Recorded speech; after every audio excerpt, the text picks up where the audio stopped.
Hi everyone, welcome to the Hibiscus Tea Cafe. I am Dr. Ludmila and I love to talk about all things health and wellness. So grab your favorite cup of tea and meet me at the cafe for another tea chat. So the other day, I met a young lady with her husband and two children, and her daughter has psoriasis. Her daughter's a teenager. So on that note, August is Psoriasis Awareness Month. And so I was talking to the mom about some more holistic approaches to what the daughter was currently dealing with.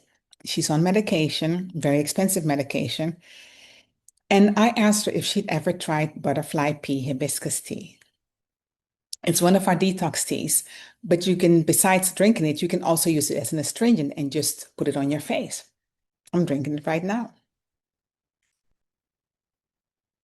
And so it got me to thinking about this whole thing with psoriasis. So psoriasis is an autoimmune condition. It's pretty much a condition where instead of your cells sloughing off in the scheduled way, your body is doing it too fast. Your body is telling your skin to slough off so fast that you get these little patches that can be very painful. And it can cause other kinds of redness on your skin. And if you can imagine with this young lady, if it's in your face and you're looking at this every day, it can also cause depression. Furthermore, if you have psoriasis in more severe cases, it can also cause psoriasis arthritis. So which is an additional inflammatory response. But what if I told you that while the doctors have said there is no cure yet for psoriasis, you can manage it and you can find some healing and some relief with your food. So on that note, here at the Hibiscus Tea Cafe, what we do is we talk all things health and wellness, and we talk about it from the perspective of whole food, unprocessed food. And we also talk about it from the perspective of tea, because in different kinds of herbal teas and caffeinated teas, there are tremendous ways to find relief. So let's talk about it. One of the things that I suggested to the mom was, well, first I asked her what she eats, and the daughter she said she eats everything.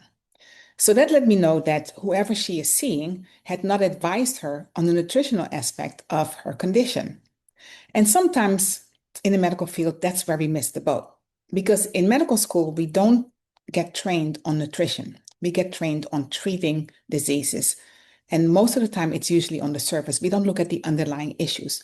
But I can guarantee you that with psoriasis and other autoimmune conditions and other chronic diseases, it's not just about topical things that you can treat on the surface and what you see with the eye. It's about underlying conditions that start in your gut. Now, why do I say that? When you are born with an amazing collection, millions and millions of different bacteria in your gut that are good bacteria. And they help to create a gut environment that is very safe, that helps you to process your foods properly, helps you to move your foods in and absorb all the good nutrients and let the rest get out in your waste. But what if those bacteria become confused? Well, if they become confused, things happen, such as inflammation. All inflammation starts in the gut. I don't care what anybody says to you, inflammation starts in the gut. And then based on your genetic predisposition, it can affect you in different ways. It can affect you by creating an autoimmune response. It can affect you by causing cardiovascular disease. It can affect you by causing issues with your kidneys, with your liver, you name it. So when we talk about chronic diseases and autoimmune conditions, we would be amiss if we did not talk about gut health. So let's connect our gut to psoriasis, since we're talking about psoriasis now in the month of August with Psoriasis Awareness Month. If we start looking at what we eat, then there are some things that when you have psoriasis that you should definitely avoid. One of those things is red meat. When you talk about red meat, let's talk about what's happening in our red meat these days. In the meat industry, cows are injected with hormones, and those hormones are not separated from the milk or the meat that you eat. Matter of fact, they are also resistant to pasteurization. So therefore, in your milk, you have different types of hormones. You have insulin growth hormone. And if you have that, it triggers some response in your body. Okay. So for instance, if you are a person who's prone to arthritis, it may cause some inflammation and cause more and cause you to have arthritis. But if you are prone to cell overgrowth, it might cause cysts, it might cause fibroids, but it might also cause cancer over a long period of time because you see, our bodies are very forgiving. I'll give you an example. If I took my car out and I forgot to put gas in it, and I ran out of gas and I stopped in front of your house, you would not give me olive oil or coconut oil or any of your other oils that you have in the house because it wouldn't work. I have to put the right amount of fuel in my car in order for that car to function. But guess what? Your body is the same way. You have to put the right amount of fuel in your body. But our bodies are so forgiving, unlike our cars, that we just put anything in it. And unfortunately, because we're not necessarily educated on nutrition, we don't realize that a lot of the things that we eat are impacting our body over a period of time. And then as we age, we see things happening, such as inflammation, such as autoimmune disease. Because by the way, autoimmune disease is not necessarily something that you're born with. Autoimmunity can happen because of a process of not eating the right foods. All right. So in the case of psoriasis, you want to stay away from things that trigger inflammation in your gut. Because inflammation in your gut also means that you're not able to heal your cells. That means that you're not able to heal your skin cells. Your skin is the largest organ of your body. So your skin cells depend on nutrients that you get from being able to eat the right thing and extract them out of your gut, put them into the blood system, and then get them out to your cells so that your cells are very happy, your cells are very healthy, and that they are beautifully looking on the outside. All right? And on the inside, of course. So staying away from dairy and staying away from red meat is very important to reduce the risk of inflammation. The other thing you want to stay away from is processed sugars. Now, if you read nutrition labels these days, even things like ketchup, bread have sugar in it. High fructose corn syrup is in almost every product if you're not careful. So you have to start reading labels and very carefully and with intention, read everything that you buy and make sure that what you have is natural. Because when we're talking about psoriasis, we must talk about whole food. We can't allow processed foods to get in the way because those processed foods get in the way of those beautiful microbiomes. Remember that we talked about all those bacteria that you have of your gut microbiome and the beautiful bacteria. So processed sugars in general. I'm not talking about natural sugars such as those found in fruit, but processed sugars, high fructose corn syrup, stay away from them.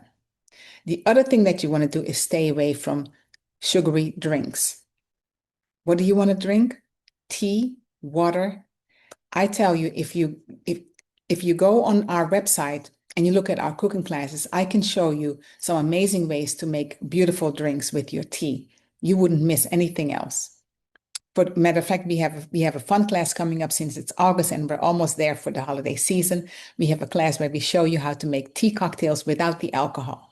Talking about alcohol, that's another thing you want to stay away from because it doesn't only affect your gut, it affects your liver. So all in all, stay away from processed meats, stay away from red meat, stay away from dairy, stay away from alcohol, stay away from sugary drinks. Now, let me talk about processed meats because a lot of people say, oh, well, I don't eat bacon, but I eat some lunch meat. It's all processed. It's all processed meats. And research has shown that people with psoriasis do better when they eat whole food than when they eat processed foods. And as a researcher, I like the evidence. So this is not something that we're just making up. You must focus on whole food when you're talking about dealing with psoriasis. Now, when we're talking about whole food, you might say, what do you mean? I'm talking about foods that haven't been cooked so much that we cook all the nutrients out of them. So for instance, if you want to keep your food as whole as possible and preserve most of the nutrients, you may want to steam your food a little bit.